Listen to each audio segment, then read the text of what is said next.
Hello and welcome, all you lovely people, to Laurel and Artistry. This is the last in my little Edwardian costume redesign series for the Lord of the Rings ladies. I mean, I wasn't exactly sure how I'd draw Edwardian Shelob. Anyways, let's get to it.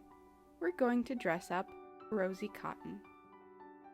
This first dress has a bit of a waistcoat-inspired top that makes up what is kind of a jumper or pinafore dress as a top layer over a blouse and skirt.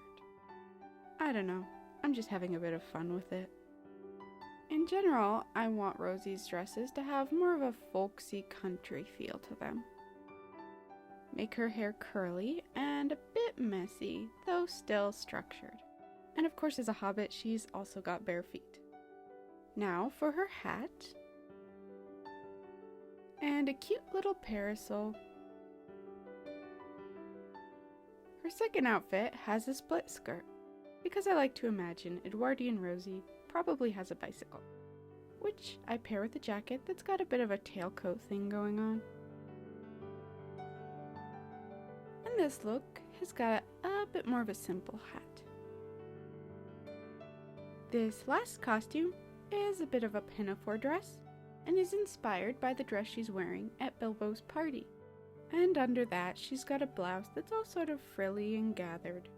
And she's got her hair up again, but with some more curls that are hanging loose. Time to clean up all those lines. Because she's a hobbit, I gave her shorter hems that showed her feet. And I still wanted her to have a corseted silhouette, but a bit more of a relaxed hourglass shape. I'm incorporating quite a fair number of elements from her film costumes, and this one's the colors of the dress she wears at the Green Dragon. You know, the place where the only brew for the brave and true comes from. So the main colors are kind of a navy, and a light blue, and a yellow, with a white blouse. Her parasol is yellow, her hat's blue, and she's got some red accents in there, with some sky blue. And she's got a small red bow around her neck. Also some yellow gloves, and some brown sugar hair. Now as for details, Rosie has lots of patterned fabrics, so I made sure to include those, as well as some red trim. She's also got a sort of settled texture on her blouse. Give her umbrella the same pattern we used before. Add trim to the rest of her dress. And a final bit of highlight. Hope no one notices I got rid of the feathers on her hat. And on to the second outfit.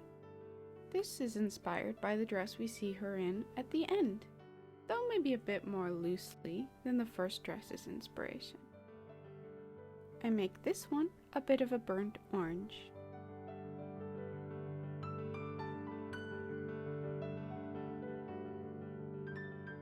Oh, and despite wearing no shoes, I give her some spats. I make those as well as her gloves and hat an olivey tan color. And then some touches of yellow.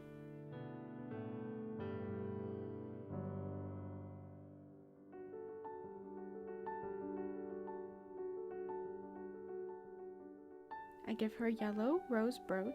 I probably don't have to explain why a rose. And I add some embroidery onto the bodice she's wearing under her coat. Her blouse has a lavender gingham pattern.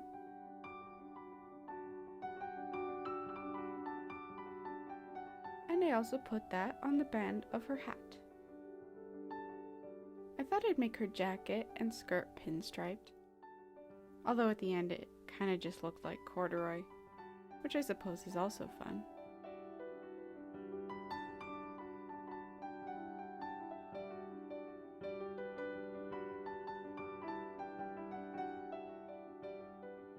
I had some buttons on the panel on the front of the skirt.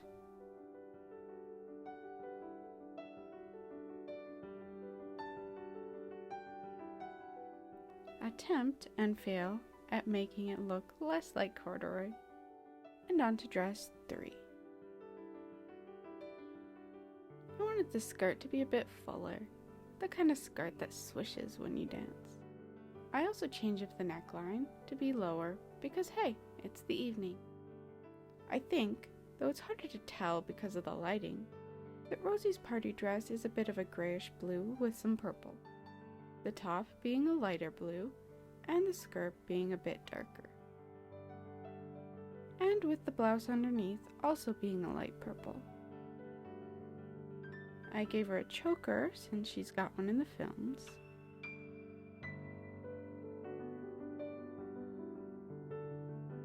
Now for the details, I trimmed the top in the color of the skirt.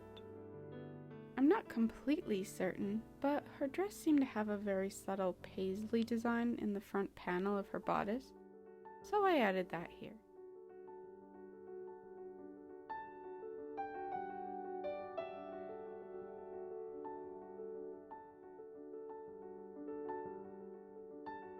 I added some more trim embroidery thingies.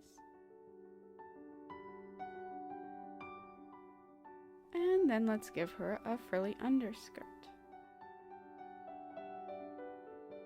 Add some ribbons to her hair. And there we go. I probably took more creative license on these than the others in the series. But what can you do?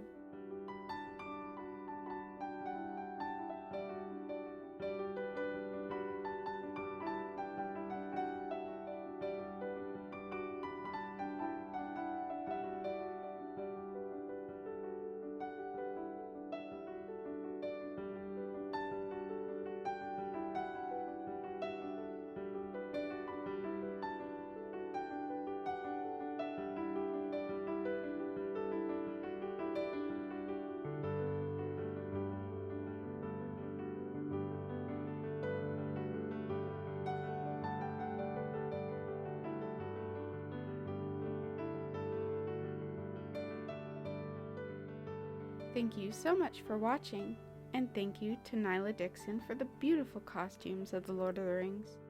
And I guess also thank you to King Edward for the Edwardian clothes. I wish I had the time, space, and money to actually sew some of these right now. But for now, I hope you enjoyed it, and I hope I'll see you all again. Until then, don't forget to make your life a little bit more hobbitish. Ciao!